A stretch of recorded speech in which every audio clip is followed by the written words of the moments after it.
एक अफसोसनाक खबर है जिस पर आज बात करते हैं। रायवंड का इलाका है, वो इलाका जहां पर एक नौजवान लड़की के साथ बर्बरियत का एक ऐसा वाकया पेश आया है कि इंसानियत भी शर्मसार है।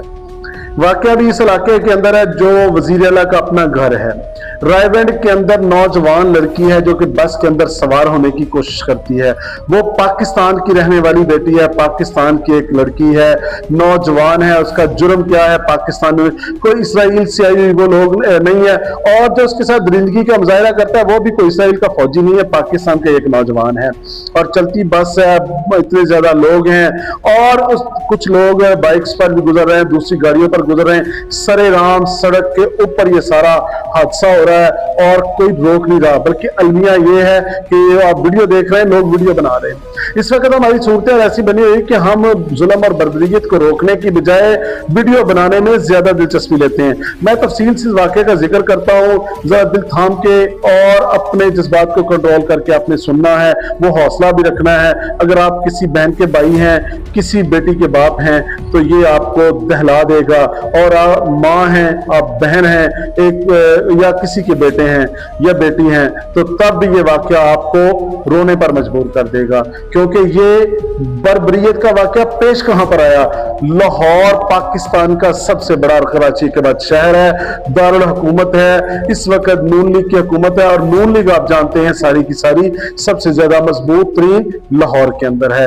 और वाकया भी सरकारी बस में है, स्पीडो बस, जिसको बसों को लगाने के लिए ग्रीन बस और स्पीडो बस वगैरह के लिए हर शहर रिक्वायरमेंट कर रहा है कि बच्चियों के लिए, औरतों के लिए, मुसाफिरों के लिए, फैक्ट्री वर्कर्स के लिए और जो सरकारी मुलाजमन के लिए और आम मुसाफिरों के लिए सहूलत होनी चाहिए।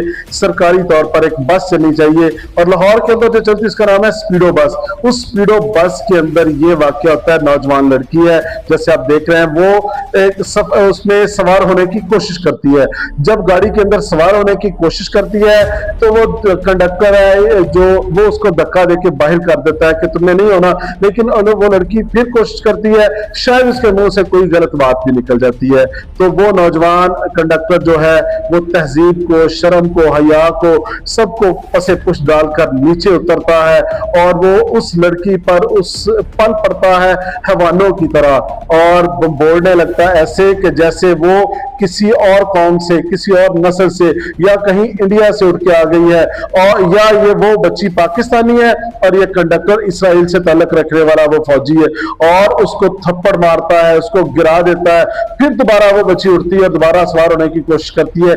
एक औरत उसको रोकती भी है, लेकिन बच्ची है, शायद वो दोबारा से फिर कोशिश करती है। बच्ची क्या, नौजवान लड़की है, और जब वो कोशिश करती है तो ये फिर उसको बार बार थप्पड़ भी मारता है, उसको धक्के भी मारता है, गिरा भी देता है। अब सवाल ये पैदा होता है, क्या सरकारी बस इसके बाप की है?